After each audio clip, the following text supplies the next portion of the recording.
Hi, this is Nick Artigo. Today I'm going to show you my preferred way of teaching proper technique on a bodyweight squat, the correct form on a bodyweight squat. Lots of people will do what's called a knee dominant squat, where the knees go forward first. The knees go forward and then the hips sink. And that's more of a knee dominant squat, or the way the average American tends to squat, if they do squat, is with the knee dominant squat. Best way to squat is to use the hips more. So with the hip dominant squat, the knees will not go forward very much. The hips start to go back first, and it looks more like this. So the main difference is that the knees are less stressed and the hips require more mobility. A lot of people will lack the hip mobility to properly do the the hip dominant squat. So some stretching might be in order. But the way I like to start it and approach it is just with a step such as this. It's adjustable, it could be a chair or anything.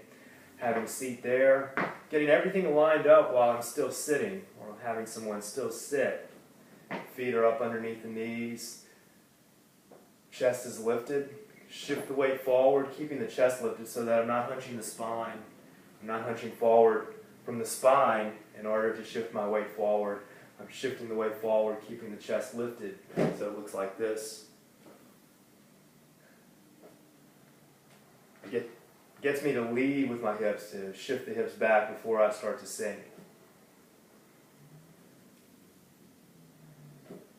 And also, after a few rounds of practice, start to barely touch my butt on the bottom. You can start to go deeper and take it 4 inches lower.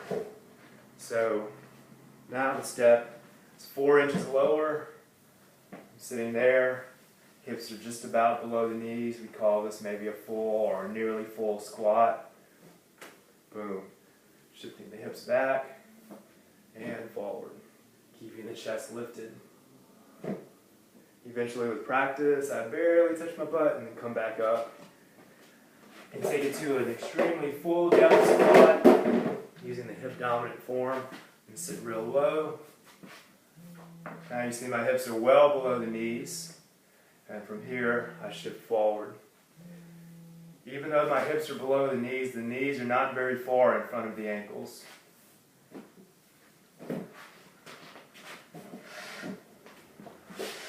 Front view, you see it looks this way. My shins are relatively parallel. I'm avoiding the tendency, there's a high tendency to allow the knees to drift inward. So if someone squats, it looks kind of like this. You see the knees are going in. We definitely want to avoid that. You want to keep the knees pointing the same direction as the toes, and the shins pretty much perpendicular to the ground, so we're not getting the knees coming in, we're keeping them out this way. It allows us to make space with the hips to get full depth of the squat. Full squat may not be for everyone, just depends on the mobility of your hips and the health of your knees.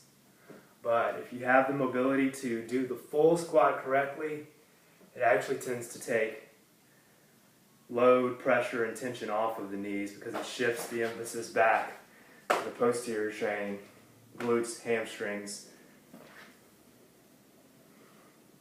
There. If you found any benefit from this video, please leave a comment below. Thank you.